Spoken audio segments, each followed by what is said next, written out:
नमस्कार, मैं हूं नीतू सिंह और आप देख रहे हैं ग्रेटर जम्मू वर्चुअल। यूथ आजकल का जो कि अपने कल्चर, अपने हेरिटेज, अपने ट्रेडिशन को कहीं ना कहीं भूल चुका है।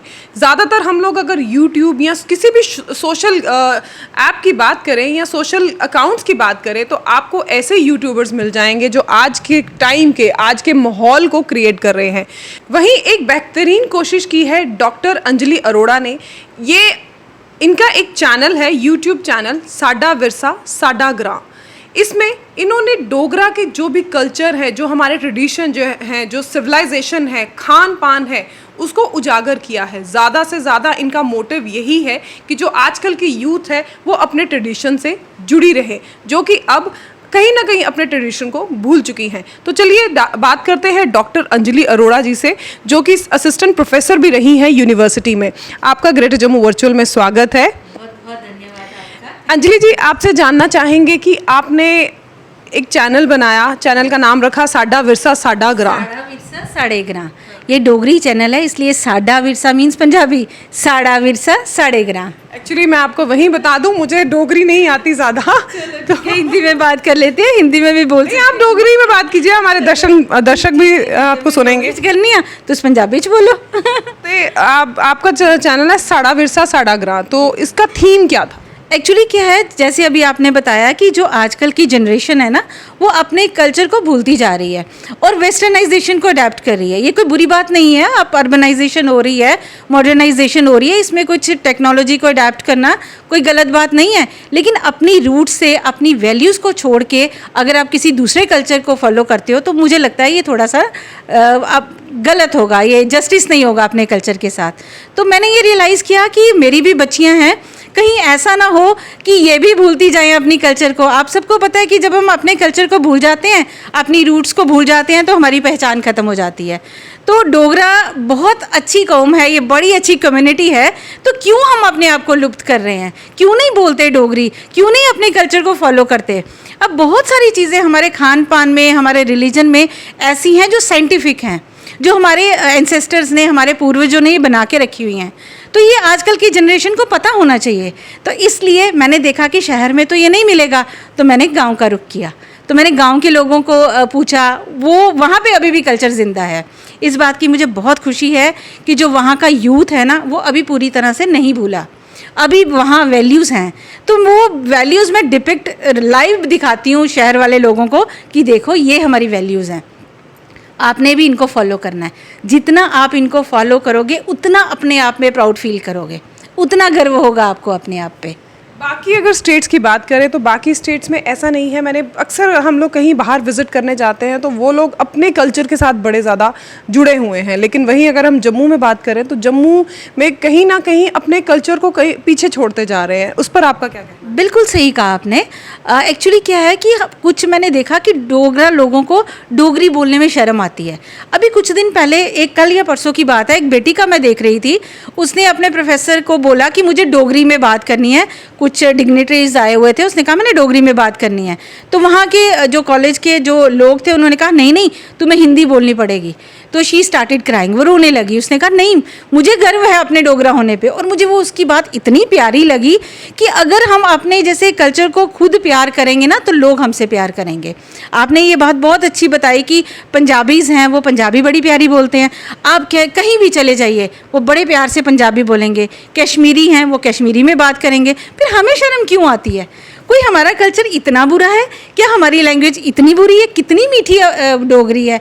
ऐसे हम गाने गाते हैं, खंड मीठे लोग डोगरे, तो जब बोलने की बारी आती है तो शर्म आती है। मैं आपको एक किस्सा सुनाती हूँ। मैं एक गांव में गई, उत्ते मैं एक लेडी कन्नै गल की, मैं डोगरी बोल रही हूँ अभी। मैं एक लेडी कन्नै गल की तो मैं उन्हें आख्या कि तुसें शर्म की आंदी है? तो वो आखन लगी पहले बड़ी आंदी ही, पर जदों अस दिक्खने ना कि कुछ जेह्ड़े एजुकेटेड लोग ने वो डोगरी बोला दे ने, फ्ही सानूं लगदा कि इन्नी बुरी नहीं है डोगरी, तो हुण अस बोली लैने आ, तो हुण थोड़ी शर्म घट आंदी है। तो एक चीज़ मैं होर नोटिस की, जेह्ड़े एजुकेटेड लोग ने ना वो डोगरी बोलते हैं, जेह्ड़े घट पढ़े लिखे है ना, लैस लिटरेट ने ना, वो नहीं बोलते। वो मी समझ नहीं आई कि अगर हम अपने देश के प्रधानमंत्री नरेंद्र मोदी जी की भी बात करें तो वो बाहरी देशों में जब भी जाते हैं, किसी भी उनके कोई भी उनका प्रोग्राम होता है, तो अक्सर देखा गया है वो अपनी डिबेट जो है हिंदी में ही देते हैं रादर देन इंग्लिश में बोलना। बिल्कुल, ये बहुत अच्छी बात है। मैं कहती हूँ हमें भी ऐसा करना चाहिए। हम कहीं भी जाएं, हमारी पहचान हमारी लैंग्वेज है, हम वो ही नहीं बोलते तो कौन कहेगा डोगरे कौन। ये तो बड़ी अच्छी बात है, हिंदी में बात करते हैं, खुद भी प्राउड फील होता है और बाकी पूरे इंडियंस को प्राउड फील कराते हैं कि देखो ये हमारी लैंग्वेज कितनी इंपॉर्टेंट है। तो हम अपने रूट्स खुद ही काटी जा रहे हैं, फिर कहते हैं जी हम रहे नहीं कहेंगे, हमें कोई पूछता ही नहीं है। पूछेगा क्यों? क्यों? अपने आप के लिए आपने क्या किया? अपने कल्चर को सेव करने के लिए क्या किया? जिस कल्चर की अभी भी साइंटिफिक वैल्यू है तो आप क्यों नहीं इसको फॉलो करते हो? अब कल्चर को स्टडी करने के लिए सबसे पहले लैंग्वेज ज़रूरी होती है ना। किसी के साथ आप कम्युनिकेट करते हो तो पता चलता है कि ये डोगरा कल्चर है। तो अगर आप अपनी लैंग्वेज से प्यार करोगे, अगर आप अपने कल्चर से प्यार करोगे तो आपका जीवन सच्ची में बहुत आसान हो जाएगा। आप देखिएगा कि बहुत सारे लोग फेक लाइफ जी रहे हैं आजकल, जो वो है नहीं वो जी रहे हैं। हम अंदर से डोगरे हैं तो हमें डोगरों की तरह जीने में क्या प्रॉब्लम है? जैसे आप देखा होगा कि कुछ त्यौहार हमारे ऐसे होते हैं जिसमें जब मैं उसके साइंटिफिक वैल्यू पढ़ रही थी, या जिन वृक्षों की हम पूजा करते हैं, हमारा जैसे तुलसी की पूजा करते हैं, नीम को बड़ी इंपॉर्टेंस देते हैं, पीपल को देते हैं, तो जब आप इसकी साइंटिफिक वैल्यू देखोगे ना तो आपको लगेगा कि हमारे जो एंसेस्टर्स थे, हमारे जो पूर्वज थे, उन्होंने इन चीज़ों को संभाल के रखा, उन्होंने वैल्यू समझी। तो हम आगे ट्रांसमिट क्यों ना करें? अपनी नेक्स्ट जनरेशन को क्यों ना बताएं? हम क्यों अपने साथ लेके ख़त्म कर रहे हैं कि बस इतना ही था हमारे साथ इसका रिलेशन, अब ख़त्म? तो इससे फिर हमारा कल्चर खुद ही ख़त्म हो जाएगा। मेरी हाथ जोड़ के सभी नेक्स्ट जनरेशन वालों से, बच्चों से एक विनती है, मैं बड़ी हूँ, मैं फिर भी बोल रही हूँ कि मैं हाथ जोड़ के आपसे रिक्वेस्ट करती हूँ कि अपने कल्चर से प्यार करो। डॉक्टर अंजलि जी, आपसे जानना चाहेंगे, आप असिस्टेंट प्रोफेसर रही हैं यूनिवर्सिटी में एजुकेशन की। रिटायरमेंट के बाद आप आराम से घर पे भी बैठ सकती थी, लेकिन आपने एक चैनल ओपन किया, साड़ा विरसा साड़ा ग्रां, जिसमें आपकी यही कोशिश है कि जो यूथ है वो ज़्यादा से ज़्यादा अपने कल्चर के साथ जुड़े, ज़्यादा से ज़्यादा अपने ट्रेडिशंस की अहमियत को पहचाने। किस तरह का आपको सपोर्ट मिला घर से और बाहर वालों से जब आपने ये आपके मन में आया? जी, ये मैं असिस्टेंट प्रोफेसर रिटायर्ड नहीं हुई हूँ। मैंने ये जॉब थोड़ी देर के लिए स्किप की है, छोड़ी है, मुझे छोड़नी पड़ी। इसका कुछ अलग से रीज़न है जो मैं अभी डिस्कस नहीं करना चाहूँगी। तो ये आपने बोला कि मैं फ्री नहीं बैठ सकती थी, क्योंकि हमारे जब मैंने पीएचडी की है एजुकेशन में, तो ट्रांसमिशन ऑफ कल्चर मैं पढ़ती हूँ, पढ़ाती हूँ, लेकिन ट्रांसमिशन ऑफ कल्चर एक्चुअल में है कहाँ? नहीं है, ख़त्म हो रही है। तो ये चीज़ मैंने दिल से महसूस की। और सपोर्ट की बात, तो I am always thankful to God and ये मेरे गुरुजी मुझे सपोर्ट करते हैं, मेरे बच्चे मुझे बहुत सपोर्ट करते हैं, और सबसे ज़्यादा मेरे हस्बैंड ने मुझे सपोर्ट किया। उन्होंने मुझे इतना सपोर्ट किया कि उन्होंने मुझे कहा कि अगर तुम कुछ कर सकती हो ना तो अपनी एक अलग से आइडेंटिफिकेशन बनाओ। तो मुझे बड़ा अच्छा लगा। और बच्चे मेरे तो मुझे गॉड गिफ्टेड है। ये मेरी बेटियां हैं और मेरी बेटियों ने मुझे इतना सपोर्ट किया, हर जगह मेरे साथ ये होती हैं, और कहीं भी मुझे कोई प्रॉब्लम होती है, मैं कभी 5 मिनट के लिए डिमोटिवेट हो भी जाती हूँ तो ये बेटियां मुझे नहीं होने देती हैं। तो I am thankful to God.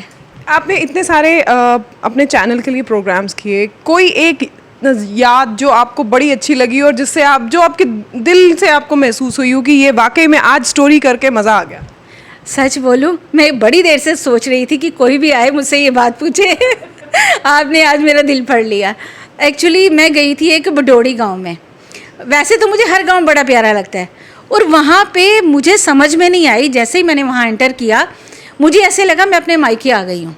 हमारा डोगरा कल्चर है अतिथि देवो भव, कोई भी घर में गेस्ट आता है तो उसको बड़ा प्यार देते हैं, लेकिन उन्होंने ना मुझे अपनी बेटी की तरह प्यार दिया, और मुझे ऐसे लगा मैं अपने मायके में हूँ। बिलीव मी, मैं फ़र्स्ट टाइम गई थी वहाँ पे, लेकिन मैं इतने रिश्ते कमा के लाई वहाँ से, मुझे लगा कि ये मेरे मायके हैं। अब जिस गांव में भी जाती हूँ, ये बात मैंने बोल दी अपने चैनल में, और मैं जिस गांव में भी जाती हूँ मुझे ऐसा लगता है ये मुझे बेटी की तरह ट्रीट करते हैं, और मुझे बहुत मज़ा आता है। और मैं कई बार तो मैं इतनी इमोशनल हो जाती हूँ, इतने मेरे आंसू भी आ जाते हैं कि इतना प्यार भगवान ने मेरी किस्मत में लिखा हुआ है। मतलब मुझे लोगों से, बुज़ुर्गों से बड़ा ज़्यादा प्यार मिलता है, और वो मुझे इस तरह जहाँ भी जाती हूँ, मैडम ये आपके मायके ही हैं, बहुत अच्छा लगता है। तो फिर मुझे प्राउड होता है कि मैं डोगरा हूँ। जैसे कि अब देखा जा रहा है, अब गवर्नमेंट भी बड़े सारे इनिशिएटिव्स ले रही है अपने डोगरा कल्चर को दोबारा से रिवाइव करने के लिए। जैसे अभी हाल ही में आपने देखा होगा बैसाख का तीन दिन का मेला लगा है जिसमें डोगरा के कल्चर को पूरी तरह से दिखाया गया है। वहीं ऐसे इनिशिएटिव्स आने वाले यूथ को, जो यूथ ज़्यादा से ज़्यादा सोशल मीडिया पे ज़्यादा आजकल इंडल्ज रहती है, कितना आपको लगता है कि कितना सहायक होंगे यूथ को ट्रेडिशन के साथ जोड़ने में? ये बहुत फ़र्क पड़ेगा। एक्चुअली पिछले दिनों यूनिवर्सिटी में ना एक गांव का मेला लगाया था, साढ़े ग्राम शायद नाम था, और उसमें पूरा गांव का कल्चर दिखाया हुआ था। तो मुझे ये फील हुआ कि ये डिपिक्ट कराने की वजह से, कोई गांव तो हमारे दूर है नहीं, तो जैसे आप ट्रिप्स अरेंज करते हो तो आप एक गांव में ट्रिप क्यों नहीं अरेंज कर लेते? कोई ज़्यादा कॉस्टली भी नहीं पड़ता है, बच्चों को आप वहाँ लेके जाइए, अपने ट्रेडिशन, आप बच्चे वहाँ जो हम बिन्ने और ये जो चीज़ें हैं जो बहुत कॉमन है, हमारे लिए बहुत कॉमन है, बच्चों के लिए नहीं है, तो आप लाइव उनको जाके क्यों नहीं दिखाते हो? आप उनको लेके जाइए, वहाँ गांव की सैर कराइए। और लिटरली बिलीव मी, इतने प्यारे गांव हैं हमारे। एक गांव है कुपड़, वहाँ पे मुझे जाके ऐसा लगा जैसे मैं स्वर्ग में आ गई हूँ। तो मुझे लगा हम क्या स्विट्ज़रलैंड जाना, यहाँ जाना, वहाँ जाना, अपना जम्मू तो पूरा देखा ही नहीं है। आपने जम्मू के मंदिर दिखाओ बच्चों को, यहाँ एक बच्चों को सैर कराओ ताकि उनको नॉलेज हो। तो ये चीज़ें करने से वाकई में बच्चों को थोड़ी सी प्यार बढ़ता है। कुछ जो गांव से बच्चे आते हैं ना, उनको भी प्राउड फील होता है। अब मैंने देखा कि अब जो गांव का यूथ है ना, वो भी मॉडर्न हो रहा है, उसको शर्म नहीं आती है ये कहने में कि मैं गाँव का हूँ। वो खुश होते हैं कि हम गाँव के हैं। पहले एक टाइम था तो लोग कहते थे गराई हैं, अब मैं कहती हूँ जब आपको बोलो ना आप गराई हो, यू शुड फील प्राउड, मैं गराई हूँ, मैं गाँव का हूँ। और ये इतनी प्यारी मिट्टी, इतनी प्यारी खुशबू गाँव की, इतना खुला वातावरण, खुले दिल लोगों के दिल, सच में बहुत मज़ा आता है।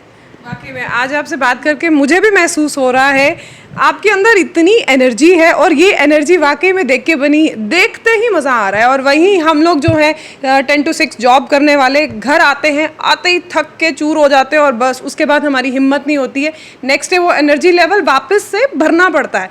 वहीं आंटी से बात करके, डॉक्टर अंजलि जी से बात करके लगा है कि नहीं, वाकई में जो गाँव जिसका इन्होंने हमें यहाँ पर बैठे बैठे दर्शन करवाया, वाकई में लगता है कि गाँव की जो लाइफ है वो अपने आप में बड़ी मज़ेदार है। इनका ये साफ तौर पे एक तरह का प्रयास जो देखने को नज़र आ रहा है कि किस तरह से जो रूरल ज़िंदगी है या गांव की ज़िंदगी है वो अर्बन लाइफ से कितनी ज़्यादा बेहतरीन है। इनकी बातें सुनकर ये तो पता चला कि जिस तरह से वो खुश होकर बता रही हैं कि वाकई में कुछ तो बात है।